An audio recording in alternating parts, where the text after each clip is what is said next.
ছাত্ৰ ছাত্ৰীয়ে মোক হোৱাটছআপ দিয়ে সুধে দাদা এডিআৰিত যে OMR খন আপোনালোকে দিয়ে এনসাৰ কিটো পাবলিশ কৰি দিয়ে মেডিকেল বা হেলথ ডিপাৰ্টমেন্টৰ পৰীক্ষাত আপোনালোকে কিয় নকৰে আগতে আমি কৰা নাছিলো কিন্তু এইবাৰ জানুৱাৰী মাহত হৈ যোৱা টেকনিক্যাল পৰীক্ষাৰ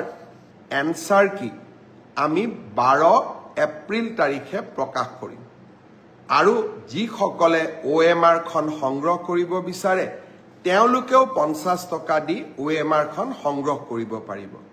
আৰু যি সকলে এনসাৰ কি সোৱাৰ পিছত এনসাৰ কি চ্যালেঞ্জ কৰিব খুজে তাৰ বাবেও আমি সুবিধা কৰি দিম অৰ্থাৎ স্বচ্ছতা সকলো ক্ষেত্ৰতে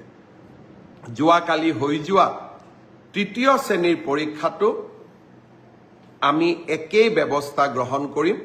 মই ইতিমধ্যে